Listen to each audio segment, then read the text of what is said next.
সবাইকে ঈদের শুভেচ্ছা এবং অভিনন্দন জানাচ্ছি। সবাইকে ঈদ মোবারক, ঈদ মোবারক, ঈদ মোবারক।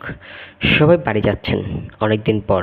অনেকের স্ত্রী, ঘরের মানুষ বাড়িতে থাকে। বিশেষ করে ছেলেদেরকে কথা বলছি আর কি। যারা বাড়ি যাবেন তারা বাড়ি গিয়ে বসে থাকবেন না। প্রথমে কাজ করবেন যে কোথায় খালি জায়গা আছে একটা গাছ লাগাই। দ্বিতীয়ত ঘরের কাজ, মা বাবাকে হেল্প করা, রান্না করা, এমনি হেল্প করবেন, যতটুকু পারবেন হেল্প করবেন। জানেন তো তারা বেতন ছাড়া সারা জীবন কাজ করে। আমি মাঝে মধ্যে ভাবি যে বেতন ছাড়া কোনো কর্মী কাজ ছাড়া রাখে না, বেতন দিয়ে রাখতে হয়, নাহলে কর্মীরাও থাকে না। কিন্তু একমাত্র ঘরের মানুষই, মা বাবা, ভাই বোন, স্ত্রী, তারা বেতন ছাড়াই আপনাকে আনলিমিটেড সার্ভিস দেবে। কেউ কেউ আছে পরের চাকরিও করেও আপনাকে সার্ভিস দেবে, কেউ কেউ। কিন্তু আসলে তাদের মূল্যায়ন করবেন, তাদেরকে ভালোবাসবেন, তাদেরকে আগলে রাখবেন, তাদেরকে সাহস দিবেন, বিপদে আপদে সাহায্য সহযোগিতা করবেন, সবসময় পাশে এসে দাঁড়াবেন। তবে কিছু কিছু মানুষের ক্ষেত্রে ব্যতিক্রম ঘটে, যারা প্রবাসী। প্রবাসীরা হঠাৎ 4 বছর 5 বছর পরে আসে, উভয়ের কিছু তো সমস্যা তৈরি হয়ে যায়। 4 বছর 5 বছর পর শুধু টাকার মায়ায় থাকে।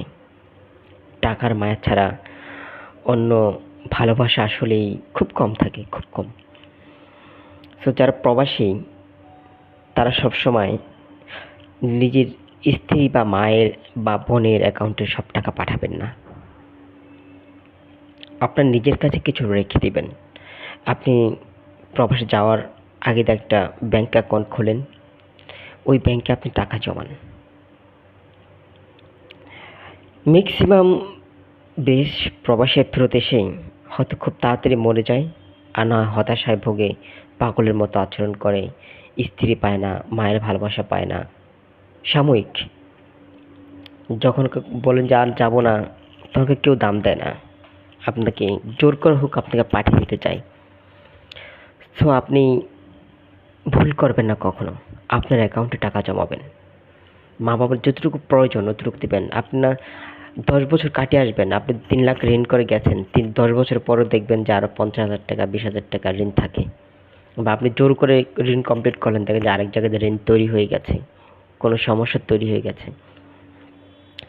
সো যারা প্রবাস যায় তাদের জীবনটা, তাদের পরিবারটা বিকল্প হয়ে যায়, অর্থাৎ তারা স্বাভাবিক আর থাকে না। আর যারা এক জায়গা থেকে দেশেই থাকেন, এক জায়গা থেকে আরেক জায়গায় যান, তারা পরিবারের কাজে সাহায্য সহযোগিতা করবেন, অনেক বেশি ভালোবাসবেন, এবং কি আপনি তাদেরকে হেল্পফুল সেটা বোঝানোর চেষ্টা করবেন। সবার ঈদ যাত্রা সুন্দর হোক, সব ভালো থাকুন, সুস্থ থাকুন, নিরাপদে থাকুন। সবার জন্য অনেক অনেক ভালোবাসা রইল। ঈদ মোবারক।